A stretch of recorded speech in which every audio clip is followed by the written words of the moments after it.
नमस्कार, आप देख रहे हैं अपना बिहार। मैं हूं आपके साथ विभा उपाध्याय। पटना सिटी में NH 30 पर जमकर हंगामा हुआ। सीआरपीएफ की वैन ने एक बाइक सवार को टक्कर मार दी, जिसके बाद युवक की मौके पर ही मौत हो जाती है। तस्वीरें आपके टीवी स्क्रीन पर। भड़के लोगों ने सीआरपीएफ की जवान की गाड़ी को ही आग के हवाले कर दिया। सड़क हादसे में युवक की मौत के बाद लड़कों का गुस्सा भड़क उठा। बाइक सवार दूसरा युवक गंभीर रूप से घायल बताया जा रहा है, जिसे इलाज के लिए पीएमसीएच में भर्ती कराया गया है। हादसे के बाद लोगों का गुस्सा सातवें आसमान पर पहुंच गया और सीआरपीएफ की वैन में आक्रोशित लोगों ने आग लगा दी। साथ ही NH 30 को जाम कर दिया गया। मौके पर भारी संख्या में पुलिस बल को बुलाया गया है और हंगामे को शांत कराने की कोशिश जारी है।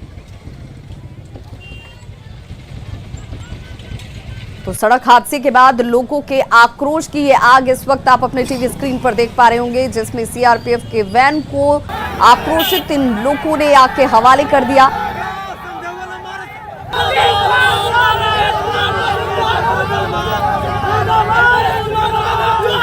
जमकर हंगामा और नारेबाजी की गई।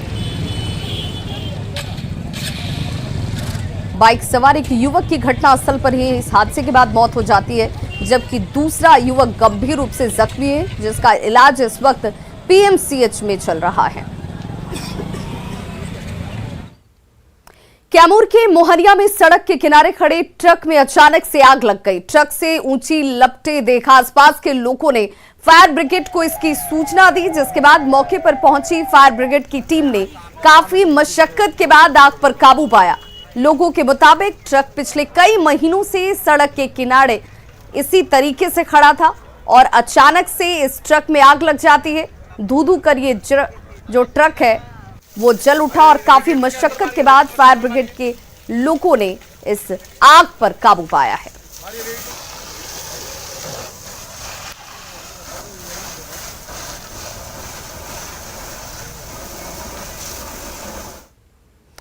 खबर ट्रेन हादसे की। लोकमान्य तिलक टर्मिनल से जयनगर आ रही पवन एक्सप्रेस के 11 डब्बे पटरी से उतर गए, जिसमें एक यात्री की मौत हो गई, जबकि 10 से ज्यादा यात्री घायल हुए हैं।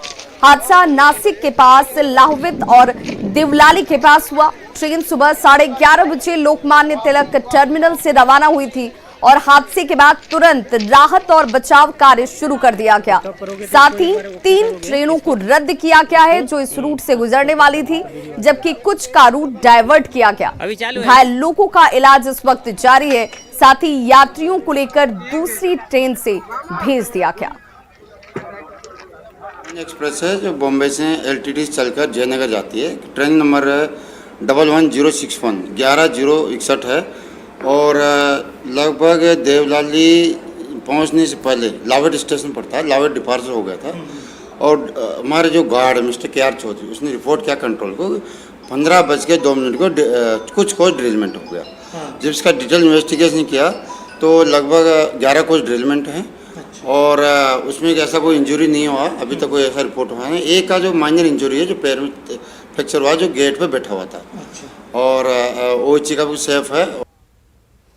और अब ग्राफिक्स के जरिए देखिए कि आखिर यह हादसा कैसे हुआ। ट्रेन मुंबई से लोकमान्य टर्मिनल से जयनगर के लिए खुली थी, लेकिन करीब नासिक के पास पहुंचते ही ट्रेन के 11 डब्बे देखिए पटरी से उतर जाते हैं, जिसमें एक व्यक्ति की मौत हुई है। 11 लोग जख्मी बताए जा रहे हैं। हालांकि एक व्यक्ति जिसकी जान गई है, रेलवे उसकी पुष्टि फिलहाल नहीं कर रहा है। इस हादसे के बाद से कई ट्रेनों को रद्द किया गया है, जबकि कुछ ट्रेनों के रूट को इस हादसे के बाद डायवर्ट कर दिया गया। लोकमान्य तिलक टर्मिनल से ये ट्रेन जैसे ही खुली, उसके बाद ये हादसे का जब शिकार हुई, 11 लोग जख्मी हुए हैं। और शिवाजी सुतार CPRO पश्चिम रेलवे हमारे साथ जुड़ चुके हैं। सर, आपसे जानना चाहूंगे इस वक्त क्या अपडेट जानकारी है, क्या इस वक्त सामान्य स्थिति कर दी गई है वहां पर? आज दोपहर को हमें लगभग 3:20 के आसपास ये सूचना मिली कि ये ट्रेन जो है 11061 LTT जयनगर, ये लाहौविट और असौली जो नासिक के पास हमारे 2 स्टेशन है उनके बीच जो है इस ट्रेन के जो है 11 डिब्बे पटरी से उतरे हैं। लेकिन इसमें सबसे महत्वपूर्ण बात यह है कि किसी की डेथ रिपोर्ट नहीं हुई है। और दूसरी बात है कि 2 माइनर इंजरीज जो थी उनको भी हमने अटेंड कर लिया है। हमारी मेडिकल की टीम वहाँ साइट पर है। दूसरी बात है कि पैसेंजर्स के कन्वीनियंस के लिए वहाँ पे हमने बसेस अरेंज किए हैं और जो सुरक्षित डिब्बे हैं उनमें पैसेंजर को शिफ्ट करके नासिक की तरफ हम लेके जा रहे हैं। एक एम्प्टी रेक भी जो है जिसे हम स्क्रैच रेक बोलते हैं वो भी मुंबई से हमने प्लान किया है, जो साइट पर जाके जो पैसेंजर्स को अगर हेल्प लगी तो उनको भी हम जो है नासिक की तरफ भेज सकते हैं। बाकी हेल्पलाइन नंबर हमने जारी किए हैं। हमारी जितनी रिलीफ ट्रेनें हैं वो साइट पर पहुंच के ये जो कार्य है रिस्टोरेशन का युद्ध स्तर पर अभी शुरू है। सर इस यानी कि कैजुअलिटीज में कोई नहीं हुई है, घायल लोगों की संख्या एग्जैक्ट कितनी होगी? देखो मेरे पास अभी जो इन्फॉर्मेशन आई है 2 लोग माइनर इंजरी है इसमें, जो हमारे डॉक्टर्स ने उनको भी अटेंड कर लिया है। एक को उसके पैर के लेग में माइनर इंजरी आई है, एक को हेड में माइनर इंजरी आई है। उनको भी हमारे डॉक्टर्स ने वहाँ अटेंड कर लिया है और सिविल हॉस्पिटल में जो है उनको भेजा है, लेकिन डेथ जो है किसी भी प्रकार की रिपोर्ट नहीं हुई है। सर इस हादसे की वजह से किन किन गाड़ियों के ऊपर इसका इफेक्ट पड़ा है? देखिए जब मुंबई से हम निकलते हैं इगतपुरी खंडवा की तरफ जो जाने वाली लाइन है वो प्रभावित है, तो इसके चलते मुंबई से CHMT से जो हजरत निजामुद्दीन की तरफ जाने वाली राजधानी है या नागपुर और खंडवा की तरफ जाने वाली जो ट्रेनें हैं वो अभी फिलहाल प्रभावित है। लेकिन हमने जो है वहाँ पे एक लाइन बाधित है तो दूसरे लाइन पर ट्रैफिक जो है हमारा शुरू है। तो हमारा प्रयास यही है कि सिंगल लाइन सेक्शन से कुछ गाड़ियां हम जो है उनके गंतव्य स्थान की तरफ रवाना करें और कुछ ट्रेनें हम डाइवर्ट करके जो है उनके गंतव्य स्थान की तरफ हम रवाना कर रहे हैं। सर प्राइमरी क्या इंफॉर्मेशन मिल रही है हादसे के पीछे की वजह? देखिए ये अभी अंडर इन्वेस्टिगेशन है, इसका कारण अभी तक जो है पता नहीं चला है। जो बाकी तमाम दूसरे यात्रियों को गंतव्य के लिए अब रवाना कर दिया गया है?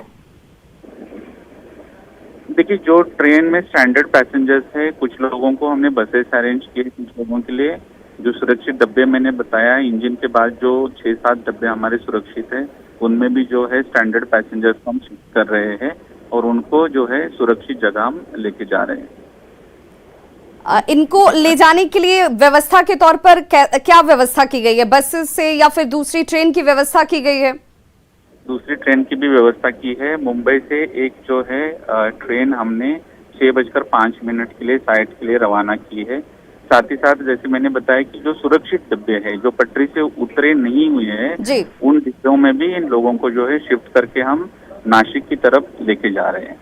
चलिए बहुत बहुत शुक्रिया हमारे साथ जुड़ने के लिए। तो शिवाजी सुतार हमारे साथ जुड़े हुए थे CPRO और उनका सीधे तौर पर कहना था कि कोई कैजुअलिटीज में डेथ कैजुअलिटी नहीं हुई है। 2 माइनर इंजरी जिन लोगों को हुई है उनका ट्रीटमेंट इस वक्त जारी है। बाकी तमाम दूसरे यात्रियों के लिए इंतजाम और व्यवस्थाएं रेलवे की तरफ से की जा रही हैं जिन्हें उनके गंतव्य की तरफ रवाना किया जा रहा है। रुक करेंगे दूसरी खबर का। तो बुलडोजर पर मचे सियासी घमासान के बीच बिहार में भी यूपी मॉडल की तर्ज पर कानून से खिलवाड़ करने वालों पर बुलडोजर चल पड़ा है। आज राजधानी पटना में अतिक्रमण के चलते कई मकानों को तोड़ दिया गया तो छपरा में हत्या के फरार 2 आरोपियों के घरों को ढा दिया गया। अब बुलडोजर को लेकर सियासी वार और पलटवार तेज हो गया है। मैं स्पष्ट कर देना चाहता हूं कि अप्रैल में 5-6 तारीख के बाद आप अप्रैल महीने में कम से कम 1000 अतिक्रमण खाली किए जाएंगे।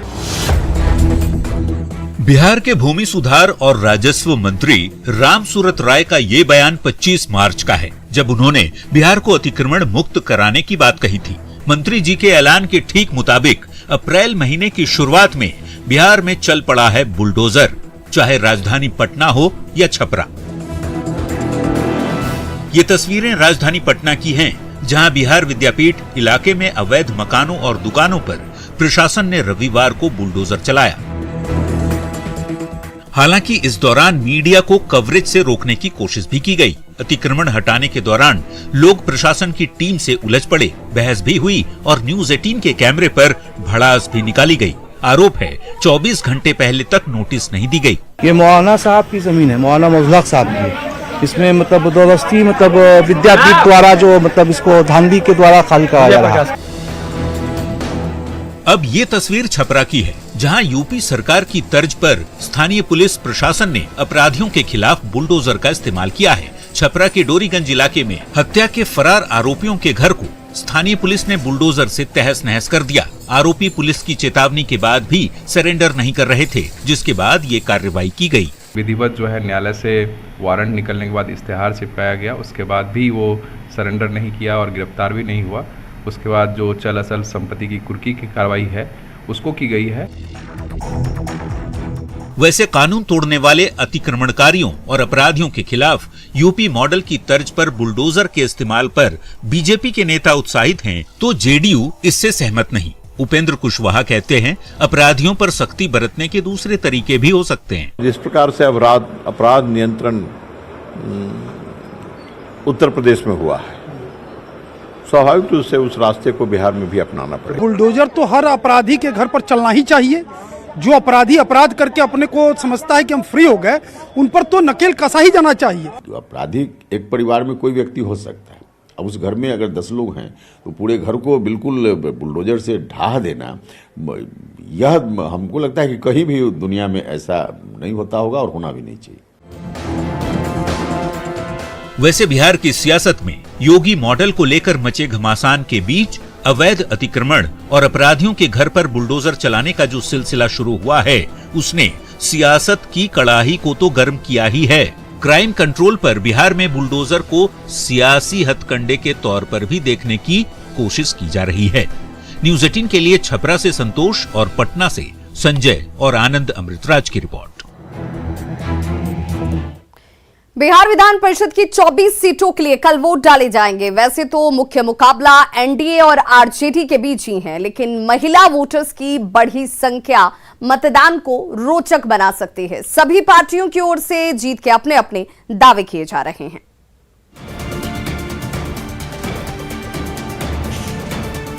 बिहार विधान परिषद के स्थानीय प्राधिकार निर्वाचन क्षेत्रों के लिए सोमवार को मतदान होने जा रहा है। वोटिंग सुबह 8 बजे से शाम 4 बजे तक होगी।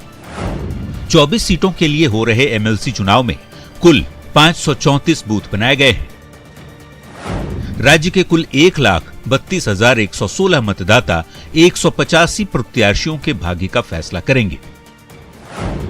विधान परिषद चुनाव में पुरुषों से अधिक महिला मतदाता हैं। 69,360 महिला मतदाता जबकि 62,747 पुरुष मतदाता हैं। यह चुनाव आम चुनाव से अलग होता है। बावजूद इसके बिहार की तमाम सियासी पार्टियों ने इस चुनाव में अपनी पूरी ताकत झोंक रखी है। विधान परिषद के सदस्य को चुनने में पंचायत प्रतिनिधियों की भूमिका बेहद महत्वपूर्ण मानी जाती है। इस वजह से तमाम दलों ने उन्हें अपने पाले में रखने के लिए पूरी ताकत लगा दी है। इस चुनाव में एमपी एमएलए से लेकर पंचायत प्रतिनिधि वोटिंग करते हैं और इस वजह से ये चुनाव बाकी आम चुनाव से अलग माना जाता है। इस चुनाव के परिणाम से सरकार बनने और बिगड़ने का कोई खतरा तो नहीं होता है, लेकिन इस बार मुकाबला एनडीए और राजद में सीधी सीधी है। कांग्रेस ने भी अपने उम्मीदवार उतारे हैं, लेकिन मुख्य लड़ाई आरजेडी और एनडीए के बीच में है। 24 सीटों पर होने वाले चुनाव परिणाम के बाद बिहार की सियासत भी गरमाने के पूरे आसार हैं। जिन 24 सीटों के लिए एमएलसी प्रत्याशियों को चुना जाना है, वहां तमाम पार्टियों ने अपनी ताकत झोंक दी है। सत्तारूढ़ जेडीयू और बीजेपी के साथ ही आरजेडी ने भी अपने प्रत्याशियों के लिए जीतोड़ मेहनत की है। कई स्टार नेताओं ने इलाकों का दौरा कर पंचायत प्रतिनिधियों तक पहुंचने की कोशिश की है। ऐसे में अब सभी की नजरें सोमवार के मतदान पर टिक गई हैं। नतीजे 7 अप्रैल को आएंगे। न्यूज़ 18 के लिए पटना से आनंद अमृतराज की रिपोर्ट। दिल्ली का सरकारी बंगला खाली कराने के फैसले को साजिश बताने पर आरएलजेपी के प्रदेश अध्यक्ष प्रिंस राज ने चिराग पासवान पर पलटवार किया है। प्रिंस राज ने कहा कि चिराग पासवान ने जानबूझकर बंगले के बाहर तस्वीरें फेंकी। साथ ही उन्होंने ये भी कहा कि चिराग सरकारी बंगला खाली नहीं करना चाहते थे। एक्टिंग से आदमी को आप निकाल सकते हैं, लेकिन आदमी में से एक्टिंग नहीं निकाल सकते। किस तरीके से हर चीज को एक प्रोपेगेंडा बनाना, स्क्रिप्ट बनाना, कैमरा एंगल, लाइट एंगल, ये सब चेक करना कि भाई यहाँ से हम करेंगे तो अच्छे से एंगल आएगा। इनको शर्म नहीं आई बाबा साहब की प्रतिमा, बड़े साहब की तस्वीर जो प्रधानमंत्री जी के साथ थी, उनको उन्होंने सड़क पर रखवा दिया। शर्म नहीं आई इन्हें? और ये कहते हैं अधिकारी ने रखा है। मंत्री जी के साथ एक ही तस्वीर क्यों रखी आपने बाहर? आप बाकी फिल्म एक्टर्स के साथ जो तस्वीरें थी वो रख देते। बड़ी जो विशाल जिसे कहते हैं उतना बड़ा जो तस्वीर उनके कमरे में था वो रख देते है। इनके बाथरूम में जो चीजें लगी हैं वो आप बाहर रख देते। सारी चीज गिनी चुनी, वो जो कार्यकर्ताओं के लिए जो काले रंग की कुर्सियां होती थी, जो कुर्सियां पुरानी हो गई, टूट फूट गई, और ये सब रख दिया। 2 चीजें रख दिया, कैमरा का एंगल उसी पे। अंतर्राष्ट्रीय हिंदू परिषद के अध्यक्ष प्रवीण तोगड़िया ने उत्तर बिहार में एक समुदाय विशेष की तेजी से बढ़ रही जनसंख्या पर चिंता जताई है। उन्होंने कहा कि आज जिस प्रकार कश्मीर फाइल फिल्म देखकर दर्शक सिनेमा हॉल से रोते हुए निकल रहे हैं, कहीं ऐसा ना हो कि आने वाले समय में उत्तर बिहार फाइल फिल्म ना बनाना पड़ जाए और पटना में इस फिल्म को देखकर बिहार के लोग भी रोते हुए सिनेमा हॉल से बाहर निकले। उन्होंने कहा कि अभी भी सचेत होने का समय है। तोगड़िया ने कहा कि देश में बच्चे का कानून बने और वो सख्ती से लागू हो। और फिर से भारत कश्मीर न बने,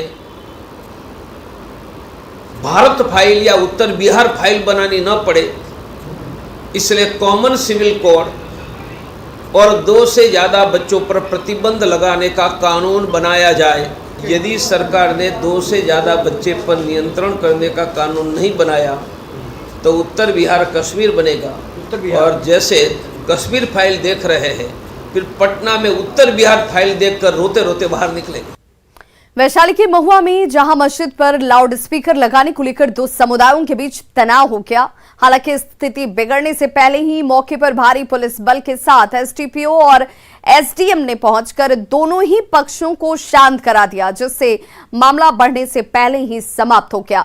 मामला महुआ अनुमंडल क्षेत्र के रामपुर चंद्रभान पंचायत का है, जहां रमजान को लेकर मस्जिद पर लाउड स्पीकर लगा दिया गया, जिसका गांव के लोगों ने विरोध किया।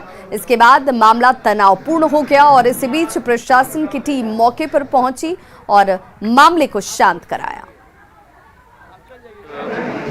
मस्जिद में लाउड स्पीकर को लगाने को लेकर के कुछ मामूली सा विवाद उत्पन्न हुआ था, जिसमें सभी लोगों ने अपनी रजामंदी जाहिर की है और रमज़ान का पाक महीना चल रहा है, सभी लोग एक दूसरे से मिलेंगे और अमन चैन कायम रहेगा, इस पर सभी रजामंद। कौन लोग जो है मस्जिद में नहीं, अब वो सारी चीज़ें जो हैं वो मतलब स्थानीय स्तर पर ही हैं और कोई नहीं। सिवान के आंदर की युवती का शव पहुंचने पर कोहराम मच गया। हरियाणा के गुरुग्राम में युवती की संदिग्ध स्थिति में मौत हो गई थी। युवती का शव आंदर पहुंचने पर लोगों ने जमकर बवाल काटा। आक्रोशित लोगों ने युवती की हत्या का आरोप लगाते हुए बाजार की दुकानों को बंद रखा, साथ ही शव के साथ सड़क पर प्रदर्शन किए गए। अंजलि ने 3 साल पहले अभिषेक कुमार से प्रेम विवाह किया था। अंजलि के परिजनों ने ससुराल वालों पर हत्या का आरोप लगाया है। आज से 3 वर्ष पूर्व लड़के और लड़की की शादी हुई थी, लव मैरिज शादी थी, और इसमें जो है 31 तारीख को हरियाणा पुलिस के द्वारा सूचना दिया गया रात में 11 बजे लड़की के पिता को कि आपकी लड़की जो है यहाँ पे उसकी डेथ हो गई है, आपको यहाँ आना होगा और यहाँ का जो कानूनी कार्रवाई है वो यहाँ पे आके आपको पूरा करना होगा। इस घटना के बारे में हम यही मांग करते हैं कि जो भी दोषी है उसको अविलंब गिरफ्तार किया जाए। बिहार के जल संसाधन मंत्री संजय झा ने झंझारपुर के रतुपार गांव में फर्स्ट डिवीजन से मैट्रिक पास करने वाली मुसहर समाज की पहली बेटी ममता को घर जाकर सम्मानित किया। संजय झा ने कहा कि सीएम नीतीश कुमार की योजनाओं से महिलाओं और वंचित तबकों के सशक्तिकरण का सपना साकार हो रहा है और खासकर लड़कियों की शिक्षा के प्रति गांव-गांव में व्यापक जागरूकता आई है। ममता कुमारी के मैट्रिक पास करने का सकारात्मक असर भी अब गांव समाज की दूसरी लड़कियों पर पड़ेगा।